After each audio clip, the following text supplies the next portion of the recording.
Welcome to this explainer. Today we are going to unpack some truly profound ancient wisdom from chapter 13 of the Bhagavad Gita. Have you ever felt like spiritual teachings are constantly demanding that you completely change who you are? Like you have to become someone else entirely to find peace? Well, we're going to uncover how this ancient text actually outlines unique, highly specific paths to liberation that are based entirely on your specific personality. It turns out you absolutely don't need to force yourself into a mold that just doesn't fit. So let's dive right into this by questioning a really common assumption. Does enlightenment or ultimate liberation demand one rigid, super strict lifestyle? Or is there a customized route that's tailored perfectly to how your mind naturally works? The beautiful thing about the text we're analyzing today is that it completely rejects the whole one-size-fits-all approach. It recognizes that human beings are all incredibly diverse, and because of that, the way we reach our ultimate potential has to be diverse as well. In verses 24 and 25 of the Gita's 13th chapter, we actually find the answer to this. The text lays out 4 distinct paths to the divine, providing really accessible options for 4 totally different types of people. The deeply focused meditator, the highly analytical intellectual, the relentlessly active doer, and the purely devoted believer. As we go through these today, I want you to actively think about which of these categories you naturally fall into. All right, let's start with path number 1, Dhyana Yoga, the path of the meditator. Now, this path isn't just your casual 5-minute morning mindfulness. It is designed for advanced practitioners who have highly focused minds and a massive level of spiritual authority over their own senses. It requires you to actively withdraw your senses from the outside world and place your mind entirely on the divine, right there within your own heart. Think about how oil pours from a jar, right? It doesn't drip or splash all over the place like water does. It forms as one continuous, unbroken, silky stream. Well, the meditator's mind has to operate exactly like that stream of oil. The intellect has to be purified and completely steady, fixed on the ultimate truth without a single sensory distraction breaking the flow. It's absolutely beautiful, but undeniably challenging.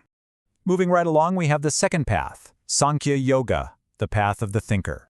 So this path relies heavily on vivek, which translates to profound intellectual discrimination or discernment.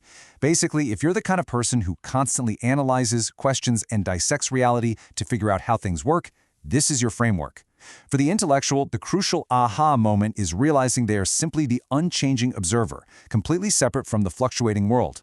Think about it. The physical body changes. If someone tragically loses an arm, they don't say, "I no longer exist." They say, "I am still here." That right there proves they aren't just the body. And the mind? It's constantly bouncing between decisions, pain, and pleasure, so they aren't the mind either. Through sheer intellectual deduction, the thinker realizes they are merely the witness, the unchanging soul observing this constantly changing field of reality. Next up, path number 3, Karma Yoga, the path of the doer. Let's be real for a second. Most of us cannot just pack up and retreat to a cave to meditate, right? Nor do we have the time to sit around all day philosophizing. We've got jobs, we've got families, we have societal obligations. And Karma Yoga is the absolute ideal framework for highly active, duty-driven individuals.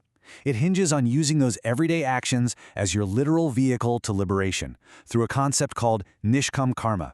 This means performing your tasks flawlessly, but completely detaching yourself from the final rewards. So, for example, you work hard, you honestly pay your taxes to support your country, you provide for your family, and you treat all of these actions as offerings to the divine. By letting go of that obsession with the outcome or the reward, you actually prevent the accumulation of new, future karma, which is known as agami karma. You do your duty brilliantly, but you totally surrender the results.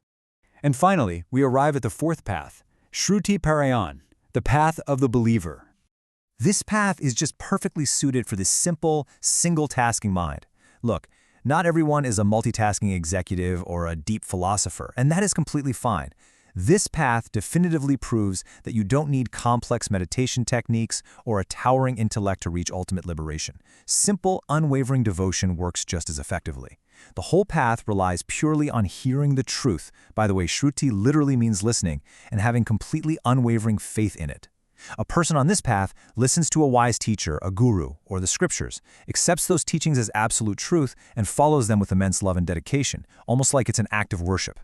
To really understand the sheer power of this kind of pure faith, let's take a look at the incredible story of Satyakam Jabal. This story, which was beautifully highlighted by Surendra Panchane, starts in the ancient Upanishads with a pretty heavy question. Young Satyakam asks his mother, Jabala, about his lineage so he can go study under a guru. His mother honestly admits that she was a sex worker in her youth and simply does not know who his father is. Now, in the context of ancient society, this was a massive, massive social taboo. Yet, when Satyakam actually goes up to the great sage Gautam, he bravely and truthfully repeats exactly what his mother told him. He hides absolutely nothing about his origins. The sage's reaction here is just incredible. Recognizing that ultimate truthfulness is the actual mark of a spiritual seeker, Sage Gautam completely ignores the boy's social standing and the societal stigma attached to his birth. He declares that anyone who can speak such an unvarnished, difficult truth is already a knower of truth at heart. Without hesitation, he immediately accepts the young boy as his disciple. But acceptance was literally just step one. The guru then gives Satyakam this monumental test of his obedience and his capacity for that Shruti Parayan path we talked about.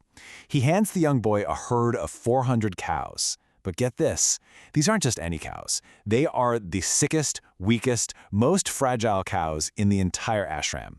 The guru's command is simple, but seriously daunting. He orders Satyakam to take this weak herd deep into the dangerous forest and tells him not to return until the herd is multiplied and grown to exactly 1,000 healthy cows. I mean, a questioning mind would have argued, right? An intellectual would have asked for a timeline or a business strategy. But Satyakam, representing pure faith, simply obeys. He takes the cows and he leaves. Following that Shruti Parayan path of unquestioning faith, Satyakam spends years living a life of selfless service out in that remote forest. He doesn't read any scriptures, he doesn't practice complex yoga postures. Instead, he actually learns profound ultimate truths from a bull, a fire, and even a swan. His pure devotion and completely peaceful mind allow him to receive ultimate enlightenment directly from nature itself. And when he finally returns with those 1,000 cows, his guru immediately sees that his mind is completely illuminated with ultimate wisdom. So, after hearing all of that, which path is yours? Let's figure out how this applies to you. We've looked at the meditator, the intellectual, the active doer, and the pure believer. This beautifully synthesizes everything we've talked about today. It completely proves that there is no single gatekeeper to liberation. Whether you are an intellectual who loves to dissect reality, a doer who thrives on action and societal duty, a highly disciplined meditator, or simply someone like Satyakam with a straightforward heart full of faith and trust, there is a completely legitimate, historically validated path to liberation for you. The goal is exactly the same for all of us. The vehicle just changes to match your specific engine. I really want to leave you with this final thought. We spend so much of our lives trying to adopt habits, routines, and philosophies that just don't fit our core identity. Take a step back and look closely at how you operate in the world, how you solve problems, and where you genuinely find peace. Ask yourself, which of these 4 paths aligns with your true, authentic self? Because once you find it, you realize you don't need to change who you are, you just need to walk your natural path with purpose. Thanks so much for joining me on this explainer, and as always, keep exploring.